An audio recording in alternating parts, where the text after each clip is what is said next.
Heather L. Johnson. I am currently based in Houston, Texas.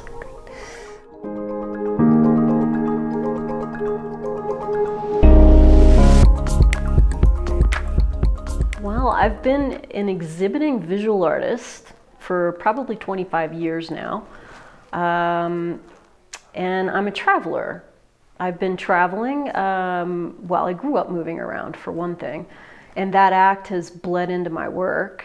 And so the act of traveling is really, I think, what makes me unique as an artist. It's what I bring to the table. I spent several years living a semi-nomadic existence on a motorcycle.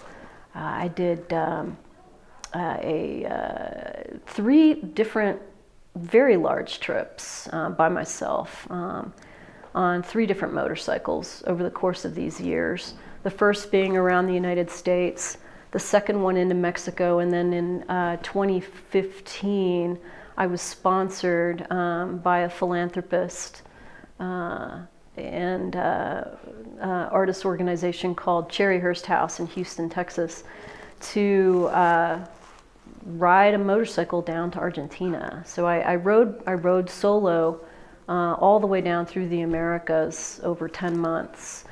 And in so doing, throughout all of these trips, I have made artwork and given artwork away to people as a way to engage with folks and as a way to have conversations with people.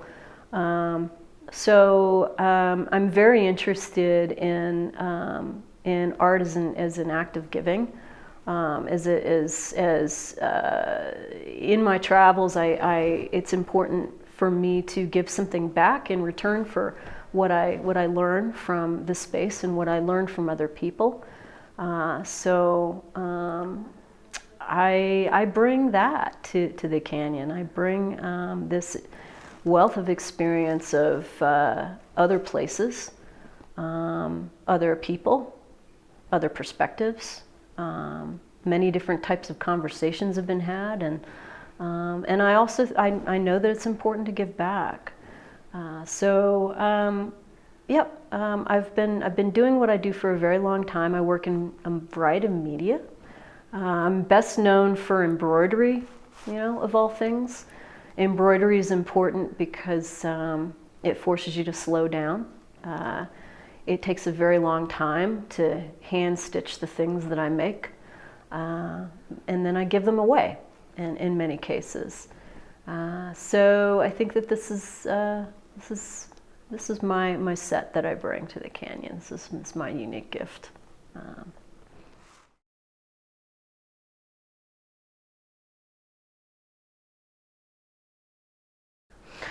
That's a really good question. I make a lot of my decisions, my creative decisions, intuitively and spontaneously. I do plan projects that are large in scope, that involve other people. I do plan those from a bit of a distance, but the framework that I'll create isn't necessarily going to be realized. It's a starting point. It's always a point of departure. And then I try to be open enough to allow whatever experiences those different ways of working will bring to me, and then I'll make new decisions and build upon all of those things in a direction. Now, one of my hopes for being here is that I can find new ways to combine these different media into singular forms of work.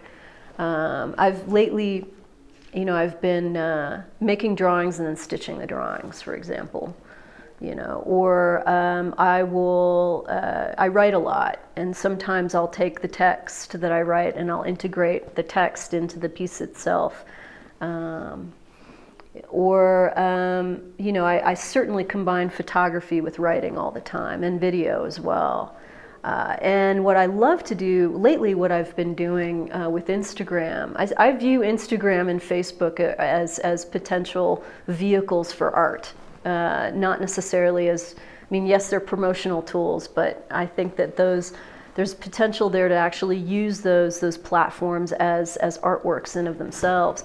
So what I'll do is, frequently is I'll take things that have nothing to do with each other, and I'll make an essay, a visual essay, by bringing all of these different parts together and then writing a little bit about that.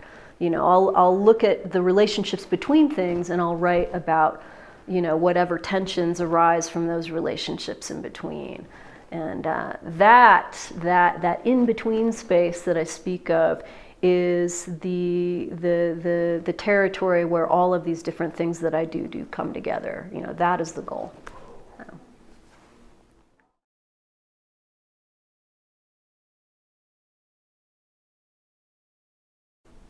The thing about art that's so important to me, above and beyond anything else, is that it gives people a voice.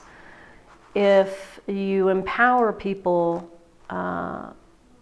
by teaching them how to express themselves through paying attention, then you give them access to tools to understand the ways in which they impact things, and then you have the possibility to actually affect change in people's behavior. I think that if a person is able to understand, how important the act of listening is, if they're able to gain something really special for themselves through stopping and paying attention to something they may not have noticed before, then that type of experience can very subtly alter the way somebody sees the entire world around them. So that means that change is reflected not just in how they interact with this place, but that will follow them through the rest of that person's life and will impact decisions they make in the future and how they engage with other people and everything else. So yeah, art is incredibly important, more important than we typically, realize or give credit to.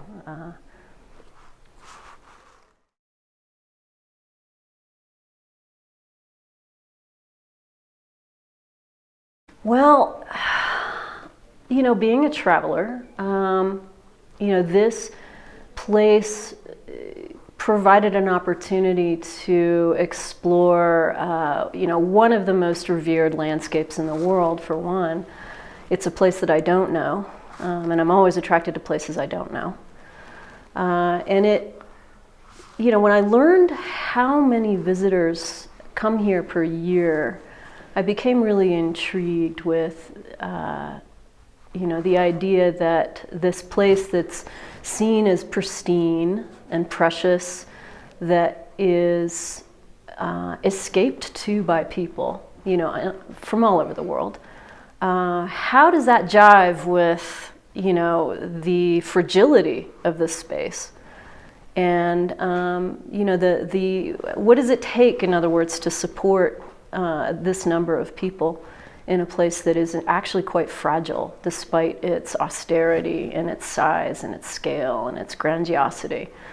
And I just wanted to come here and explore that and really kind of learn about it intimately and find out what it takes to keep a place like this viable for so many people.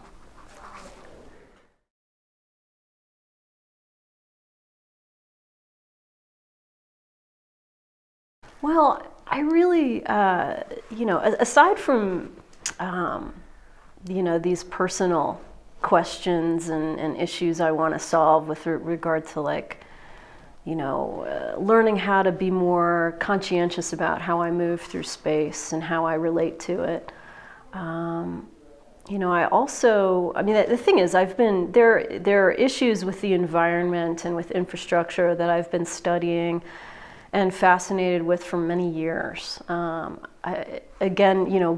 that I've traveled so much in my life, I'm very interested in the act of moving and in highways and the impact that we have on the environment as we do move through it, just in general, in our daily lives, traveling being a really interesting metaphor for some of that.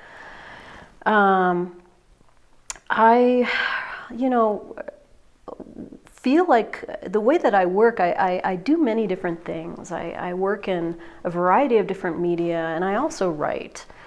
And all of these things in my world tend to get a little bit separated, and I'm hoping that this experience will help me integrate some of these different parts and bring them all together into one cohesive whole that I can then sort of stitch together either in a body of artwork or in a combination of art and writing that I can then offer up to other people.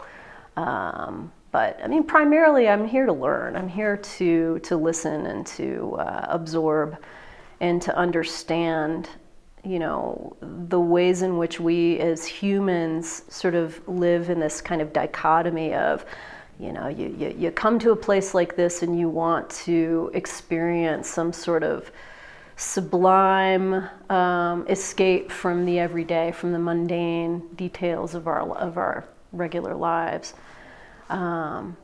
But the reality is that, it takes a certain set of mundane realities in order to make that happen, right? We have to have water, we have to have flushing toilets. Have to. We want flushing toilets. We want to be able to communicate with each other. We want to be able to get here and get home safely. We want to have clean water to drink. All of these things don't just, arise from a magic cloud. People have to work really hard in order to make that happen. So what does that mean? And who is it that provides this for us? What are the experiences of those people who make that happen for us? What is it like to be a retail worker in one of these souvenir shops, or what is it like to bus tables for one of the restaurants, or clean up after us in the hotels? What is it like to be an engineer creating all of these very elaborate and expensive means for us to get water in this very dry place?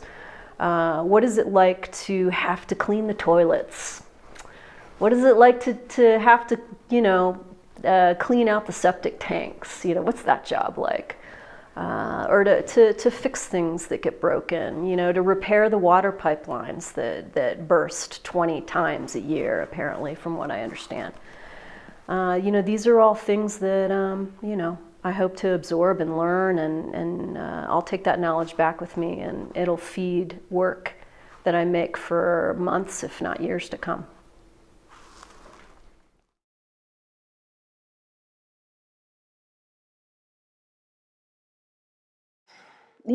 I came here with very little experience. I mean, I had only been to the canyon once before, and it was for a day trip, and it was in the middle of June, and there were scads and scads of people.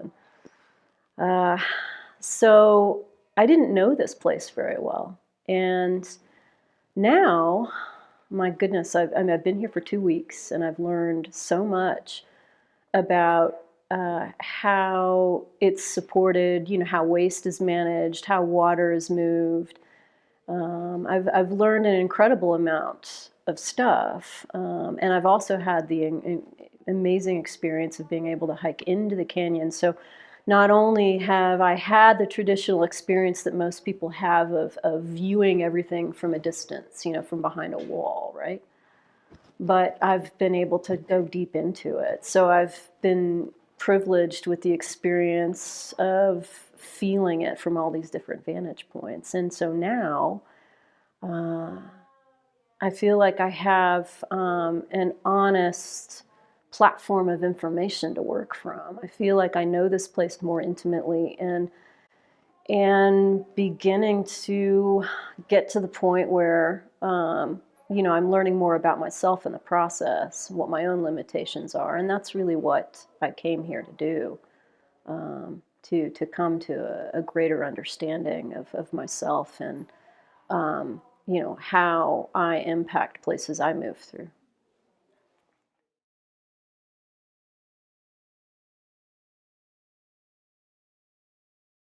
Since I've been here, I've made a practice of going out and in heavily trafficked areas, and I bring my little pack seat with me, that folds up conveniently and fits into a backpack, and I go out and I draw things that are fascinating to me, that are interesting. A rock, a tree, a traffic cone, a crack in a pavement somewhere, whatever it is that I'm interested in, I'll draw it. And what I find is that the curious will come up and approach me and start asking me questions, or they'll want to look at what I do. Just the other day, I was sitting there drawing this amazing pinon tree that was spiraling out from the side of a wall overlooking the canyon. And two young people, grade school age, I think, came up to me and they asked me if they could look at what I was drawing, and that led to a whole conversation about creativity and how creativity can lead to all kinds of ideas and experiences. So point being, anybody, when I go out and start engaging with things, anybody can come up to me and ask me questions, and I try to make myself available that way organically, so that I can have these amazing conversations with people, because they benefit me just as much as they might others. And then of course also social media. I'm available in all the social media channels through my website, which is heatherljohnson.com. You can contact me that way. I'm on Facebook. I have a Facebook page that has supported my main project called In Search of the Frightening and Beautiful. That Facebook page is just Facebook at The Frightening and Beautiful.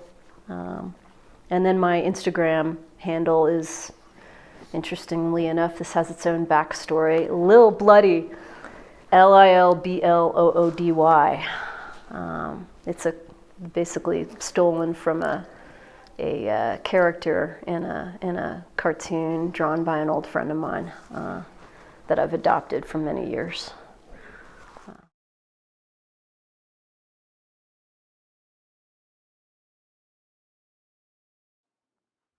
The point of the sketch hikes is to slow people down and to encourage people to be quiet, and to listen, and to look, to take a moment to very, very carefully look at anything around them, not just this amazing landscape, but at anything that could be surrounding them. A crack in the pavement, or some particular, maybe there's a tiny flower that's growing out of a crack between a couple of rocks that is struggling to survive, amidst a hardened environment. But there it is. It's this miracle of life. I want to encourage people to allow themselves to be fascinated with the small details that surround them, and to take a moment and to just be at one with that thing. And most importantly, it's about a lack of judgment. This exercise isn't about making the perfect drawing. It's not about creating an image of something that is a copy of what you're looking at. It's simply about finding, becoming intact with your own emotions about what you're looking at. What is this traffic cone do for you? What is it? How does it make you feel? What does it remind you of? What's its significance? Does it mean something else other than what it actually is to you personally? If it does, let's see it. Let's see those emotions. I think that when you when you draw a line, your emotions come out in that line with the force that you put on the paper, or the way you might smear something, or the quick or the slow gesture that you make. Feeling emerges in those marks, and I want to show people how powerful that can be. And I think also by showing people these things, it can really help a person appreciate, the larger picture of what they're looking at here, and it enriches a person's experience here.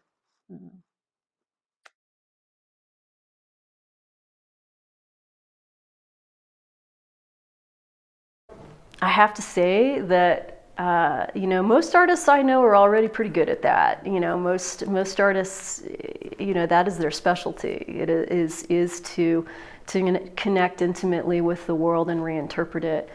But for those who struggle with that, I think again it all comes down to paying attention.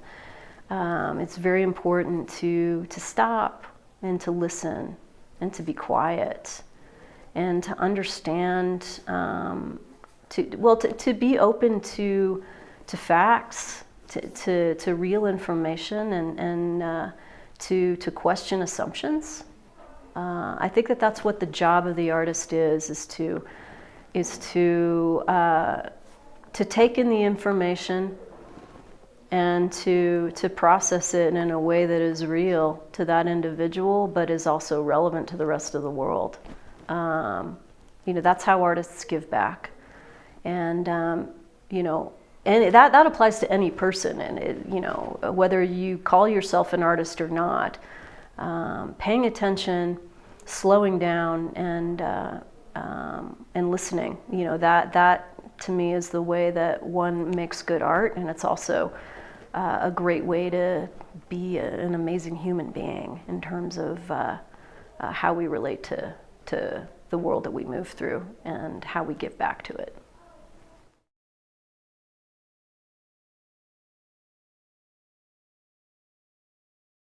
Okay, so the most obvious answer to that would be my hike.